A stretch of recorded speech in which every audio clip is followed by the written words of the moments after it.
ये जो मेरा शरीर है, हम सभी का जो शरीर है, ये एक पूरे महाभारत के पात्र जैसा है। जैसे हमारा जो मस्तिष्क है, ब्रेन, ये धृतराष्ट्र है। धृतराष्ट्र इसलिए कि एक ऐसा राजा जो सुनता था केवल, जिसको दिखाई नहीं देता था। हमारा मस्तिष्क भी ऐसा ही है जो सब कुछ सुनेगा, सही गलत सब कुछ इस दिमाग में आता है। तो हम इसको धृतराष्ट्र की संज्ञा दे सकते हैं कि कुछ भी है हमारे दिमाग में वो जाता है। कौरव, 100 कौरव, ये 100 तरीके की निगेटिविटीज हैं, नकारात्मकताएं हैं जो हमारे आसपास के माहौल में पाई जाती हैं। कहीं से हम किसी की बुराई सुन लेते हैं, कोई किसी के बारे में गलत बोल देता है, वो सुन लेते हैं।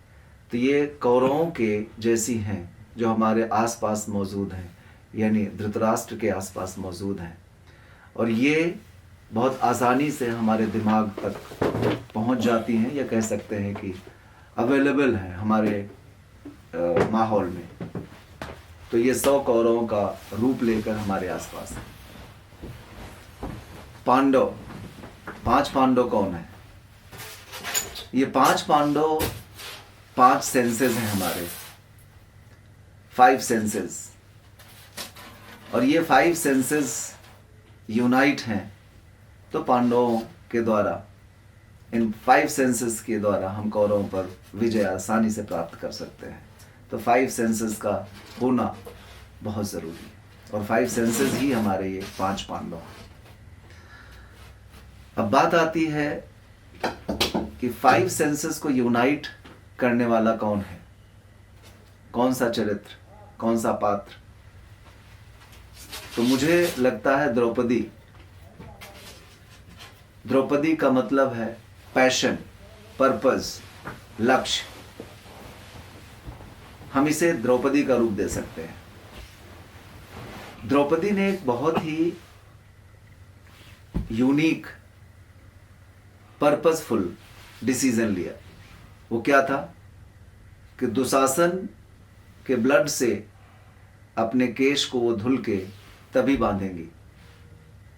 और ये डिसीजन उन्होंने अकेले नहीं लिया, लिया तो अकेले, लेकिन 5 पांडवों को उन्होंने लक्ष्य की तरफ अग्रेसित कर दिया। यानी 5 पांडवों, जो ये 5 सेंसेस हैं, इनको इकट्ठा करने के लिए पर्पस, पैशन अगर हम में नहीं है, तो ये 5 सेंसेस यूनाइट होकर सही दिशा में नहीं चलेंगे। तो द्रौपदी, जिन्होंने 5 पांडवों को एक लक्ष्य की तरफ कर दिया, और वो लक्ष्य था कौरवों को मारना, वो शायद द्रौपदी ने ही किया। तो द्रौपदी क्या है? हमारे लिए पैशन है, हमारे लिए पर्पस है, हमारे लिए लक्ष्य है। इसी के साथ एक चरित्र है जो हमारे पास बहुत आसानी से मौजूद है, और वो है कर्ण। कर्ण कौन थे? पांडवों के सबसे बड़े भ्राता। लेकिन वो कहां जाके लड़े? कौरवों के पक्ष से। किसके खिलाफ? पांडवों के लिए। हमारे में क्या है ऐसा जो हम कर्ण से कंपेयर कर सकते हैं?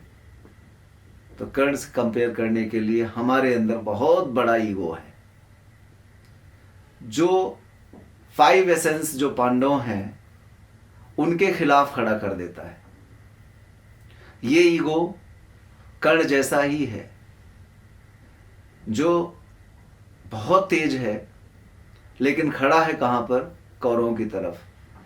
तो ये ईगो हमें मारना पड़ता है, जबकि अगर आपको लक्ष्य की तरफ बढ़ना है। अंत में हम एक और ऐसे चरित्र की बात करेंगे जो हमें पर्पस की तरफ ले जाने में सबसे बड़ा सहायक होता है।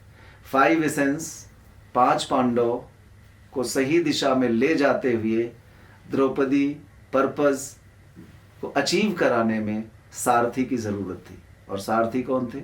भगवान श्री कृष्ण। हमारे अंदर सारथी कौन है? हमारी आत्मा। आत्मा की आवाज, कॉन्शियंस।